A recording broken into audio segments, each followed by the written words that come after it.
I guess we stopped in 2006, and there was definite need for a break. You spend a lot of time with people when you're in a band. You spend a lot of time on the road, and things were definitely tight, intense, and we knew we needed to take a breather. We weren't really sure what was going to happen in that time, but a lot of things happened. Charles has made 3 records in that period, with 2 Do Make Say Think albums and the Happiness Project. Andrew Wyman made 2 Apostle of Hustle records. And myself and Brendan both put out solo records.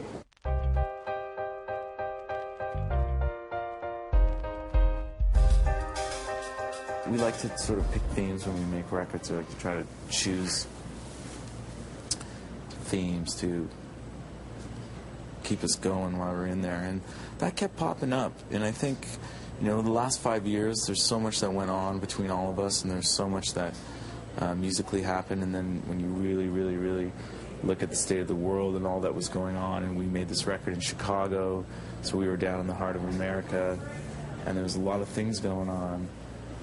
It seemed to keep rearing up for us, and I remember chatting with Sam Prekop, who did the record, and he said, "What's your record sound like?" I said, "It sounds like a Forgiveness rock record."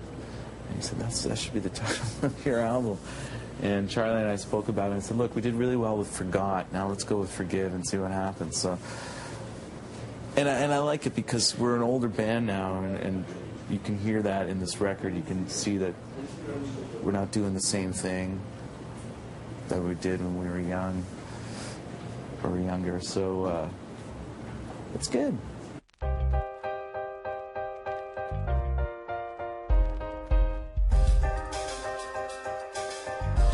People have been busy and will remain busy for the next little while, that's for sure. And Andrew made 2 records, 2 Apostle of Hustle records, and Charles made 3, did 2 Do Make Say Think albums, and Happiness Project.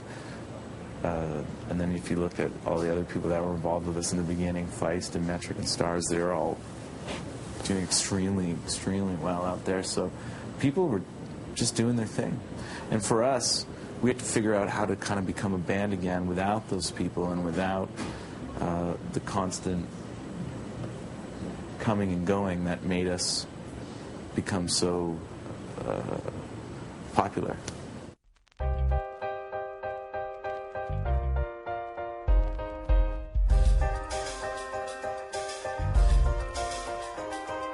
With this record, we got the band back together in 2008, but it was a 6-piece, and we had Sam Goldberg join us from the Spirit If band because Canning and I went off and made our own records and formed a band. But in 2008, when Canning's record came out, Andrew Wyman did return, Charles Spearin did return, and it was really the 6 of us, and we toured all over the world, and we brought in a lot of people from local cities and just girls to come and sing with us and horn sections, and it was really reaffirming to the idea of why we did this in the first place, because it was very spontaneous and it was very musical.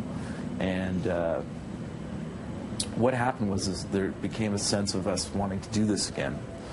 That's how we came into making this record. And the funniest thing is now on this album, I think there's 31 people who ended up on it, which I think is our biggest list so far. But that only happened because we love interacting with people. There were strangers on this album, people we never met before that we had come in and play strings and horns and flutes. And then when we came to Toronto, we picked up people we never worked with, like Sebastian Granger, and then eventually somehow Colette and Crossingham and Ohad and Sebastian and I are all together in the studio singing backups.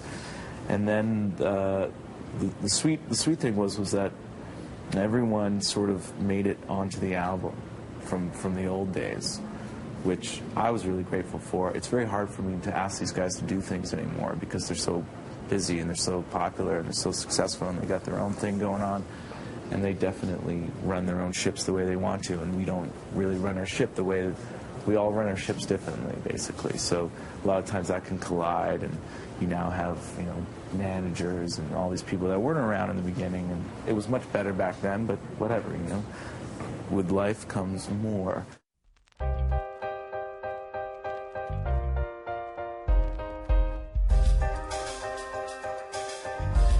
We did a little pre-production, which we've never done before, so that was all right. I just think we really wanted to play together. We really made sure that melodically everyone had a chance to do something when we were writing the songs, and I'm really focusing now on the six of us, the guys.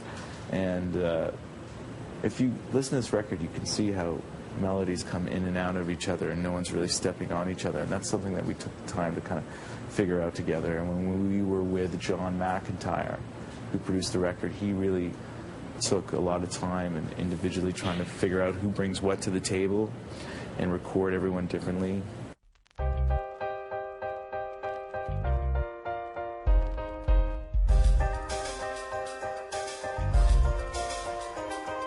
As a general sort of movement that we kind of put together, we were doing it for the right reasons. You know, we were doing it for the love of the music. We were doing it for a healthy competition, a healthy competitiveness. We were doing it to break out of a very, very, very, very, very, very structured mold that was in this town musically. None of us wanted to be a part of it.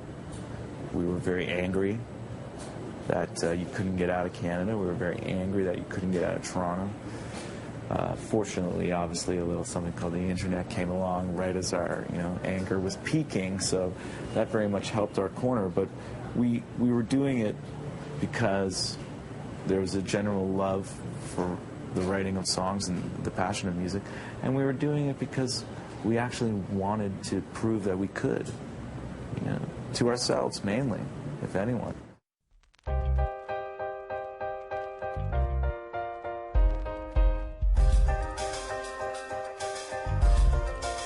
We are probably some of the best schedulers out there, but there's always details that get missed. There's 9 of us that will go and tour. Well, there's 13 of us that will go out on the road, but I consider 9 of us being the band, and Marty Kinnick, our sound director, being one of them. But then you just grab people along the way, and then whoever's in town will come and play, or you meet new people, you get horn sections. It's we've been doing it for so long now, it's not a nightmare at all. It was strange in the beginning, but it's not a phenomenon. It's just, really got to stay on top of what's going on. And it changes daily. It changes all the time. So you never quite know what's going on.